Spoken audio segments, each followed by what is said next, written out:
No, but I like Baby 8's my homie, man.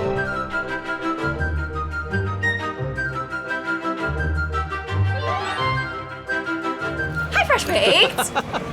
We're back, and we've got a little bit more pin trading stuff for you guys. Yesterday, we were doing all the best locations. We had to show you where to get started. Some people might not even know where to get started. But today we're gonna be doing a little bit different when it comes to pin trading. We wanna show you the etiquette. There is a complete list of rules of etiquette, and Fresh Baked thinks that you should know that.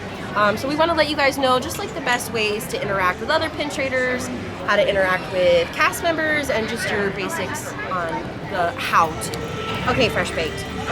We gotta tell you our #1 golden rule, and I think David and I can agree that we might have made this up, but it should work for all of pin trading. Be kind. Do unto others as you want done unto yourself, and don't take pin trading too seriously. This is a fun thing. We want to be light about it. It's not a competition. Don't yank somebody's pin away from them. Just enjoy it. And the second, you want to be trading only official Disney pins, and you should be trading only official Disney pins.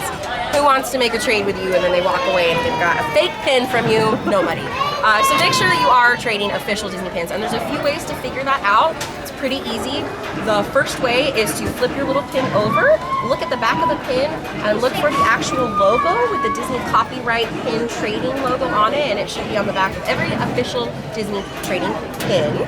So you want to make sure that you're looking at the back for that first sign. If you're still unsure even with that, in a little bit, we do have some other ways that we want to show you guys in order to make sure you have the official Disney pin to trade. Oh my God. I just had to get into my, Oh, were you coming into scene? Is that right? Fresh Baked. Yes. Tip number 3. Pick number 2, my lord. Number 3. 3. Yeah. Tip number 3. Got it. Do this, okay? That is a mighty nice BB-8 pin you have on there. Thank you. On your satchel, sir. Thank you very You're much. so welcome. That's who I've never met before. You're right. Don't do this, Fresh Baked. Hey man, can I say? No, I just wanna, no, but I like BB-8's my homie, man. No. Fresh Baked, don't. Yes. Tip number 4. If you're a little bit timid, you're not sure where to start when it comes to, are you available for trade? Are you available for trade? Who is, who isn't? Look for an actual trading lanyard with some real nice obvious pins. If you see that somebody has a pin, It's not like a bag or on a satchel, a bag, a pin, a purse, maybe don't assume that those are up for trading. If they have a very obvious little patch that they are wearing, that's a definite trading.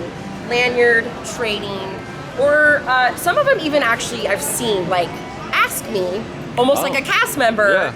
And they kind of, because they've got so many, I'm sure that they're just like, they'll bust it out for you. But backpacks, purses, personal spaces, don't assume that those are up for grabs. A lot of people just for display. collect pins. Some people just collect pins. They just like their pins. They just want to wear their pins.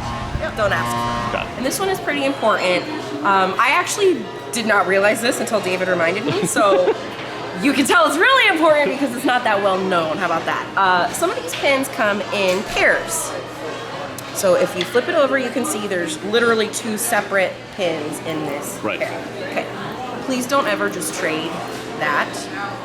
Trade the pair as a set. Trade the pairs. Make sure you're holding them together. You don't have to keep them on the backing, obviously, but if you're carrying them around, you gotta keep the pairs together. Nobody wants, I know. There's no context. Like maybe you could possibly get away with that. Maybe. That's sweet. That's sweet. Just don't though. Just don't though. Just make it easy for everyone involved. And like, cause for real, if you came and you tried to trade with me and I was a cast member and you only left me with I know, like, really? What do you know? I know what you did last summer? Yeah! So, Got it. Keep the pairs in mind when you're Got it. trading. All right, Fresh Baked. So now you know about the pairs. We have one little bit of advice for pin trading etiquette. It's our last piece of advice. We showed you guys all the different boards, so you can go into the places, you can ask a cast member, go straight up and find the board, take what you want. You can also trade with cast members. So if you find a cast member wearing a very obvious lanyard, pins on the lanyard, you are more than welcome to go up to said cast member, ask them to start trading, and they will enjoy to do a trade with you. And then one little like secret part to that is if it's a green lanyard, that is specifically for children.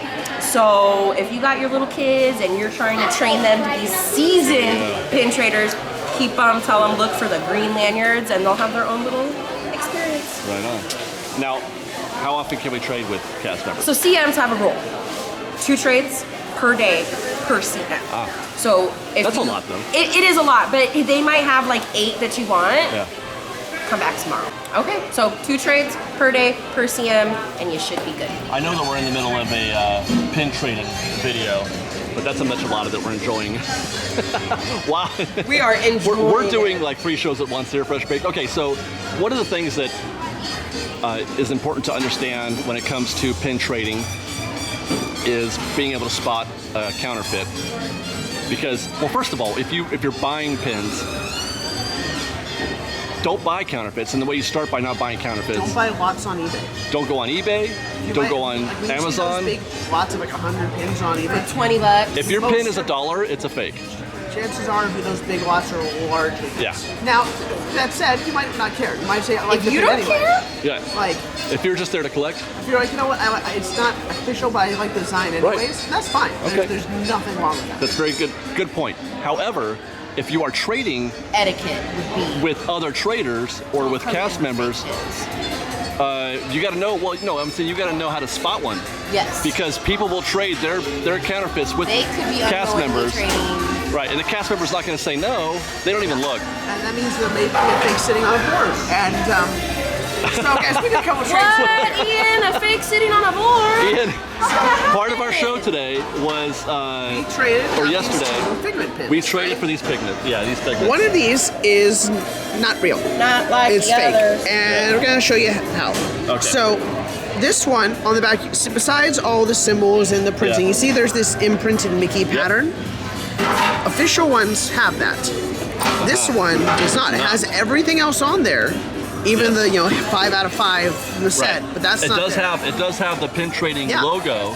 But it does not have and the the imprinted copyright, But it doesn't have the a imprinted stamp. pattern. That was my first kind of red Yeah. flag after we left. So I started looking. I looked to try to look at the picture. I searched Right.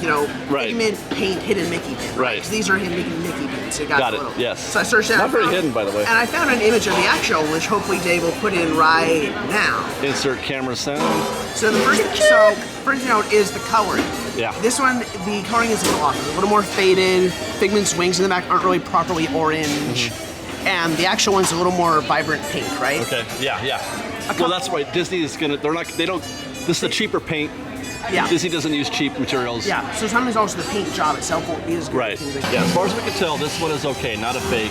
One of the things that I've learned on the back, where you have the pin, it's hard to see here because it's really small, but there's 2 little bumps right yeah. next to the pin. Yeah, those are to kind of help hold the pin backing, Right. so it kind of has something to Many of grab your onto. counterfeits don't have those. Sometimes don't. they do, sometimes they Right. don't. Well, this one does. This one but, does. But look out for that. Look out for, you can't, again, you can't little really see nubs. it. You can feel it with your Yeah. finger.